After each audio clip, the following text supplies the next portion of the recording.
So when you get an injury, particularly a severe injury, you'll get systemic inflammation throughout the whole body. Your stress hormones will rise, and actually things like testosterone levels can plummet around bad injuries and even moderate injuries as well. So what this does is it shifts the body into a catabolic state.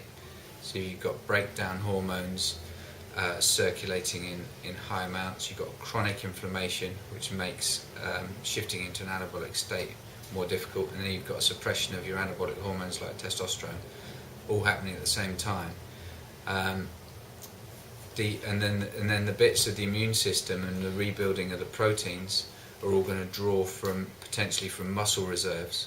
So this is a key time when things like glutamine is vitally important to preserve lean muscle tissue and to also accelerate and enhance the recovery process. In a similar fashion, the other amino acids like arginine, ornithine alpha-ketoglutarate, in fact all the amino acids involved in the growth hormone release and in the building of collagen matrix and that are involved in nitrogen retention and muscle anabolism all become much more important. So there's a number of different levels occurring when we're trying to recover aggressively or recover faster following a particular injury. Other areas we touch on are gut health. We also look at the role of all the antioxidants from food and supplements and the role that those play in injury and recovery. Because vitamin C is quite an important one, isn't it? Yeah, vitamin C is it's a good one.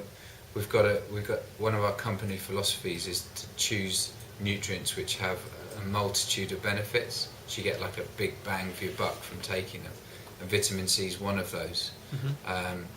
Because it not only does it enhance the immune system response, it's anti-inflammatory, it's involved in collagen matrix repair, and it has a cortisol lowering effect as well.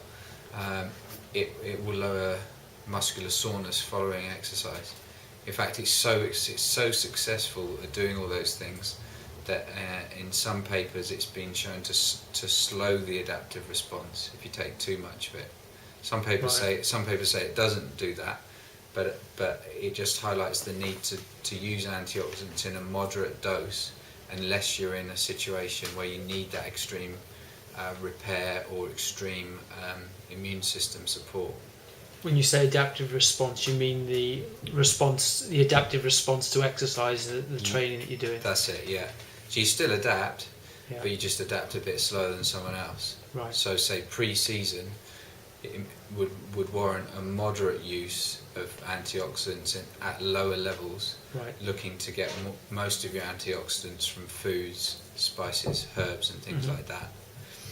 And then to only shift to using higher dosages of vitamin C, say for instance, if you had an onset of upper respiratory tract infection, or if you suddenly had an injury where you needed a lot of anti-inflammatory benefit from taking a particular supplement like that.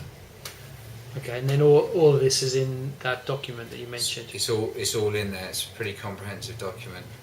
I don't know how many words it stands to now, but the reference document was like 15,000 words just from the references that we used to put all the information together. Cool. Yeah. And the other thing we've done is we tacked on like a 3-day how to eat for injury at the end. So you've got practical recipes and stuff. Taking all the theory and put it into the real world.